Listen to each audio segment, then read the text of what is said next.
Welcome to Surya's TV good evening news. Uyyuru RTC depot ఎత్తివేస్తున్నారంటూ వస్తున్న ప్రచారం నిజం లేదని పెనమలూరు ఎమ్మెల్యే బోడే ప్రసాద్ అన్నారు. డిపో తరలించి వేస్తున్నారు అని చెప్పి సోషల్ మీడియాలో కానీ రకరకాలుగా ప్రచారాలు జరుగుతూ ఉన్నాయి. గత నెల రోజుల నుంచి నా దృష్టికి కూడా తీసుకురావడం జరిగింది. ఇక్కడ డిఎంతో కానీ ఆర్ఎం కానీ ఈడితో అందరితోటి కూడా మాట్లాడటం జరిగింది. ఎక్కడా కూడా అలాంటి ఆలోచనలు అయితే లేవు. ఎక్కడైనా ఆర్టీసీ బస్సులు కూడా సమయాలు మార్చినా ప్రజలకి అందుబాటులో ఉండే విధంగా చేస్తున్నాం తప్పితే వేరే ఆలోచనలు అయితే అసలు లేదు. ఎందుకు ఎవరు చెప్తున్నారని చెప్పేసి వాళ్ళు అధికారులు అడగడం జరుగుతూ ఉంది. ఉన్న డిపోల్ని ఇక్కడి నుంచి తరలించే ఆలోచన అయితే ఈ ప్రభుత్వానికి లేదు. ఈ అసత్య ప్రచారాలు చేసేవాళ్ళు ప్రచారాలు మానుకోమని చెప్పి చెప్తా ఉన్నా. డిఎం గారే లెటర్ ఇచ్చారు ఇది మూసేయమని. అన్ని ఒట్టి మాటలే. ఎక్కడ ఇచ్చారు లెటర్? ఎవరు చెప్పారు? లేదండి, ఎక్కడన్నా నష్టం వచ్చే ఒకటి తీస్తారు తప్పితే అది అవినిగడ్డ డిపో నుంచి మచిలీపట్నం డిపో నుంచి విజయవాడకు ఉంది సార్. మన ఉయ్యూరు డిపో నుంచి రైల్వే స్టేషన్ 3:40కి ఒక బస్సు ఉంది. ఆ బస్సును తీసేస్తున్నారని చెప్పేసి చెప్తున్నారు సార్. తీసేస్తున్నారని రకరకాల ఎవడో చెప్తా ఉంటాడు. దానికి మన రాష్ట్ర వ్యాప్తంగా గ్లేనరీని అతి పెద్ద అభివృద్ధి చేసేందుకు ప్రభుత్వం శ్రీకారం చుట్టిందని సెంట్రల్ ఎమ్మెల్యే బోండా ఉమా తెలియజేశారు. వాళ్ళ ఇంట్లో ఒక మొక్క, వాళ్ళు వెళ్ళే దారిలో ఒక మొక్క, ప్రతి విద్యార్థి ప్రతి వ్యక్తి ఒక మొక్క నాటితే ఆ రాష్ట్రంలో 5 కోట్ల మొక్కలు నాటడానికి సులువు అవుతుంది. మొక్కలు నాటడం అనేది ఎంత అత్యవసరం అంటే ఇవాళ పర్యావరణంలోని కార్బోహైడ్రేట్స్ని పీల్చుకొని ఆక్సిజన్ ఇచ్చేది మొక్క. అంటే మనకి ప్రాణవాయువునిచ్చే మొక్కని మనం నాటాల్సిన అవసరం ఉంది, దాన్ని రక్షించాల్సిన అవసరం ఉంది. దానికి కొంచెం నీళ్లు పెట్టి కొంచెం పెద్దదయ్యే వరకు మన బిడ్డలాగా చూసుకోవాల్సిన అవసరం అందరికీ కూడా ఉంది. దీన్ని అమలు చేయటమే పెద్ద ఎత్తున చంద్రబాబు నాయుడు గారు కార్యక్రమం తీసుకోబోతా ఉన్నారు. రాష్ట్రం మొత్తం అమలు చేస్తాం. ఇవాళ విజయవాడ సెంట్రల్ నియోజకవర్గంలో మా కార్పొరేషన్ అధికారులు మరి మేము ఇంటికొక మొక్క నాటే కార్యక్రమాన్ని మొదలుపెట్టాం. హార్టికల్చర్ డిపార్ట్మెంట్ నుంచి మరి కార్పొరేషన్ నుంచి ఎన్ని మొక్కలు కావాలన్నా సప్లై చేసే పరిస్థితి ఉంది. అన్ని మొక్కలు తెప్పించమని అధికారులకి ఆదేశాలు ఇచ్చాం. వాళ్ళు కూడా అన్నీ రెడీ చేస్తూ ఉన్నారు. విజయవాడ నగరంలో ఇంటికొక మొక్క, ప్రతి రోడ్లో కూడా పచ్చదనాన్ని విరజింపజేసేటట్టుగా కార్యక్రమాన్ని తీసుకున్నాం. దానికి ఇవాళ ఈ గాంధీనగర్లో శ్రీకారం చుట్టాం. ఈ కాలువలన్నింటిని కూడా సుందరీకరణ చేస్తూ ఉన్నాం. కాలువలను కూడా లోపల ఉన్నటువంటి మరి నాచును కానీ ప్లాస్టిక్ని కానీ వేస్ట్ని కానీ గార్బేజ్ని కానీ తొలగించేదానికి కొత్త యంత్రాంగం కూడా కొత్త యంత్రాన్ని కూడా మిషనరీ 5 కోట్లు పెట్టి తెప్పించడం జరిగింది. దాన్ని కూడా ఉపయోగిస్తాం. విజయవాడ నగరానికి చంద్రబాబు నాయుడు గారి నాయకత్వంలో తెలుగుదేశం ప్రభుత్వ హయాంలో మళ్ళా ఒక స్వర్ణయుగం స్టార్ట్ అయిందనడానికి నిదర్శనం. అమరావతికి స్వర్ణయుగం, రాష్ట్రానికి స్వర్ణయుగం, విజయవాడ నగరానికి కూడా స్వర్ణయుగం మొదలైంది.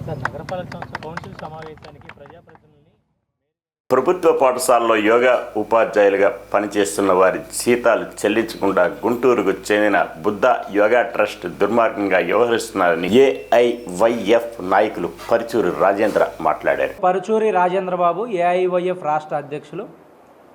ఆంధ్రప్రదేశ్ రాష్ట్రంలో ఉన్నటువంటి ప్రభుత్వ పాఠశాలల్లో విద్యార్థులకు యోగా నేర్పించేందుకు టీచర్లను పెడతామని చెప్పేసి గుంటూరు వేదికగా ఉన్నటువంటి బుద్ధ యోగా ట్రస్టు యాజమాన్యం రాష్ట్ర వ్యాప్తంగా 1400 మంది యోగా టీచర్లను సెలెక్ట్ చేసుకొని వాళ్ళకు ఉద్యోగాలు ఇస్తాము, ప్రతి నెల 30 నుంచి 35 వేల వరకు జీతాలు ఇస్తామని చెప్పేసి మభ్యపెట్టి వాళ్ళ ద్వారా ప్రభుత్వ పాఠశాలల్లో యోగా టీచర్లుగా క్లాసులు చెప్పడంతో పాటుగా ఆ పాఠశాలలో ఉన్నటువంటి ఇతర పనులకు కూడా అక్కడ ఉన్నటువంటి హెచ్ఎంలు ఉపాధ్యాయులు ఉపయోగించుకొని నేడు వాళ్ళని గాలికి వదిలేసినటువంటి పరిస్థితుల్లో ఏఐవైఎఫ్గా దాదాపుగా ఒక 7 నెలల నుంచి వాళ్ళ సమస్యల మీద పోరాటం చేయడం జరుగుతుంది. ఇప్పటికే గుంటూరులో ఉన్నటువంటి బుద్ధ యోగా ట్రస్ట్ ఆఫీస్ ఎదుట ఆందోళన కార్యక్రమాలు చేయడంతో పాటుగా గత ప్రభుత్వంలో ఉన్నటువంటి అధికారులని మంత్రులను కూడా కలవడం జరిగింది. రాష్ట్ర వ్యాప్తంగా 1400 మంది యోగా టీచర్లు బుద్ధ యోగా ట్రస్టును నమ్మి మోసపోవడం జరిగింది. అదేవిధంగా ఉద్యోగాలు పర్మనెంట్ చేపిస్తామని చెప్పేసి ఒక్కొక్క టీచర్ దగ్గర నుంచి సుమారుగా 4 నుంచి 5 లక్షల రూపాయల వరకు వసూలు చేసి ఈరోజు బుద్ధ యోగా ట్రస్ట్ యాజమాన్యం బోర్డు తిప్పేసి రాజకీయ నాయకులకి తలొగ్గేటటువంటి పరిస్థితులు రాష్ట్రంలో ఏర్పడ్డాయి.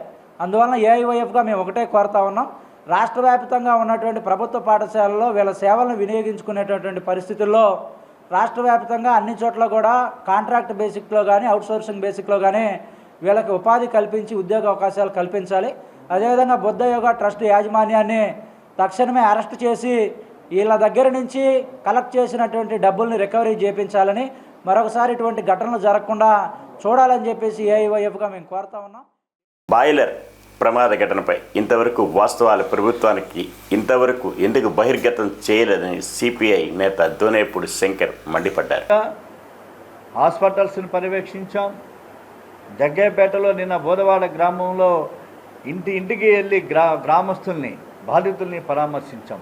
ఓ పెద్ద మాఫియా రాజ్యం వెళ్తుంది అక్కడి వల్ల. స్థానికులు స్థానికేతరుల మధ్యన తగాదాలు సృష్టిస్తూ ప్రైవేటు కాంట్రాక్టర్ల చేతిలో కూలీలు కబంధ హస్తాలుగా కాంట్రాక్ట్ లేబర్ పేరుతోటి వారిని ఒక కట్టు బానిసల్లాగా చూసినటువంటి పరిస్థితి. హాస్పిటల్ సౌకర్యం లేదు, ఎటువంటి సౌకర్యాలు లేనటువంటి పరిస్థితుల్లో ఇవాళ ఇంత ఘోర కలిగి జరిగిన నిర్లక్ష్యం. కాబట్టి ఇవాళ ఫ్యాక్టరీ యాజమాన్యం 50 లక్షల నష్టపరిహారం ఇచ్చింది, సంతోషం. కానీ మరి ప్రభుత్వ పరిస్థితి ఏమిటని చెప్పి మేము అడుగుతున్నాం. పర్యావరణానికి సంబంధించి చెకప్ ఉండాలి, సేఫ్టీ మెథడ్స్ ఉన్నాయా లేవనేటువంటిది ప్రభుత్వ పర్యవేక్షణలో ఉండేటువంటి అధికార యంత్రాంగం పరిశీలన చేయాల్సినటువంటి అవసరం ఉన్నది. అలాగే ఫ్యాక్టరీ భద్రతా లోపాలు, సేఫ్టీ మెథడ్స్, కాలుష్యం, ఎంత అధికార యంత్రాంగం అంతా కూడా ప్రభుత్వ అధికార యంత్రాంగం మొత్తం కూడా మామూళ్ళ మత్తులో జోగుతుంది. వాళ్ళ మామూళ్ళ మత్తులో జోగుతుంది. ఎవడు అధికారంలోకి వస్తే వాళ్ళ ఇష్టానుసారంగా రాజ్యంగా వెళ్తున్నటువంటి పరిస్థితి వాళ్ళు మనం చూస్తున్నాం. కాబట్టి ప్రభుత్వం నైతిక బాధ్యత వహించాలని చెప్పేసి మేము డిమాండ్ చేస్తున్నాం.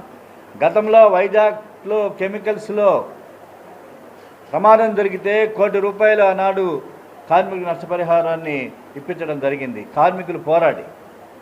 ఈ రోజున యాజమాన్యం ₹50 లక్షల ఇచ్చింది. కానీ ప్రభుత్వం కూడా నైతిక బాధ్యత వహించి ₹50 లక్షల ఎవరికైతే 5 సంవత్సరాల వైసీపీ ప్రభుత్వం చేసిన అరాచక పాలన, అవినీతి అక్రమాలకు చెంపపెట్టుగా ప్రజలు తీర్పునిచ్చారని TDP floor leader Nelibandla Balaswamy అన్నారు.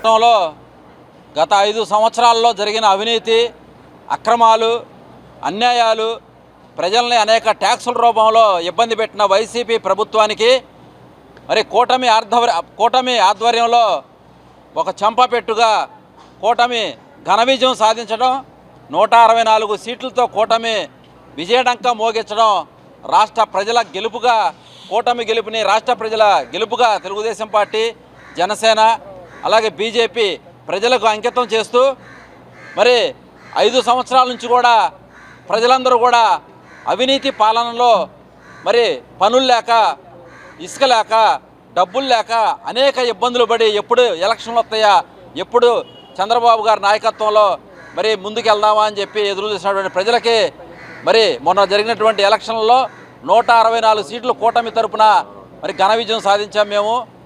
మేము ఇక రాష్ట్రం అభివృద్ధికి చంద్రబాబు గారు ఆల్రెడీ మరి సూపర్ 6లో ఇచ్చినటువంటి 6 కూడా అమలు చేయడం స్టార్ట్ చేసి 5 సంవత్సరాలు ₹1000 పెంచలేనటువంటి వైసీపీ ప్రభుత్వం పెన్షన్లనే చంద్రబాబు గారు గెలవగానే 5 రోజుల్లో మరి ప్రజలకి ₹4000 పెన్షన్ని ఇవ్వటం జరిగింది. అలాగే 4000తో పాటు మరి ఏప్రిల్, మే, జూన్ 1000 3000 కలిపి ప్రకటించిన దగ్గర నుంచి కూడా కలిపి 7000 ఇవ్వటం అనేది అవ్వాతాతలందరూ కూడా చాలా ఆనందం వ్యక్తం చేశారు. మొన్న మేము కూడా ఇంటింటికి వెళ్ళి పెన్షన్ల పంపిణీ కార్యక్రమాన్ని శ్రీకారం చుట్టడం జరిగింది. 1వ తారీఖు ఎంప్లాయీస్కి జీతాలు పట్టడం కూడా జరిగింది. గతంలో ఎంప్లాయీస్కి 1వ తారీఖు జీతాలు పడేవి కాదు, మొన్న 1వ తారీఖే ఎంప్లాయీస్ జీతాలు పట్టడం అందరూ కూడా చాలా హ్యాపీగా, ఎంప్లాయీస్ అందరూ కూడా హర్షాలు. అనంతపురంలో పోలీసులు వేధింపుకు గురైన ఆత్మహత్యకు పాల్పడిన అబ్దుల్ కుటుంబాన్ని అన్ని విధాలా ఆదుకుంటామని రాష్ట్ర మైనారిటీ సంక్షేమ శాఖ మంత్రి ఎన్ఎండి ఫరూక్ పేర్కొన్నారు. పోలీసులు అరెస్ట్ చేసిన తర్వాత ఇప్పుడు కనపడకపోతే డబ్బులు తీసుకొచ్చిపోయినారు. ₹10,000 డిమాండ్ చేశాం. మేము యాక్సిడెంట్ చేసిన అవుతాడు, మళ్ళీ ఇంటికి దీని మీద నెట్టారు కేసు. నేను వెళ్తామంటే ఈడు యాడ్ చేస్తాడు బాబు, మళ్ళీ పోలీసు వాళ్ళు మళ్ళీ అరెస్ట్ చేస్తారని చెప్పి మళ్ళీ చిన్న అమ్మాయి మళ్ళీ పోలీసు వాళ్ళు రోజు ఇంటికి పోవడం వాళ్ళు పిలిచడము, వాళ్ళు తట్టుకోలేక ఏం జరుగుతుందని చెప్పి ఆత్మహత్య చేసుకున్నాం. ఇప్పుడు అబ్దుల్ సలాంది కూడా ఇదే స్టేట్. ఆ కేసు ఇంతవరకు ఇన్వెస్టిగేషన్ ఉంది, అది కూడా చేయాలి. అప్పుడు అది వాడు కూడా ఎందుకు ఇట్లని ఈ అమ్మాయికి పిలిచినట్టు పోలీసులు రోజు పిలిచడం పోవడం. ఆ అమ్మాయి కూడా పాపం ఏముంది చదువుకున్న అమ్మాయి బాగా పోలీసులు అమ్మాయిని టార్చర్ చేస్తూ ఉంటే భయపడిపోయింది. నన్ను ఏమైనా సెక్సువల్ టార్చర్ చేస్తారని చెప్పి భయపడి అందరు కలిసిపోయి తనిఖీలో పడి తెచ్చుకున్నారు.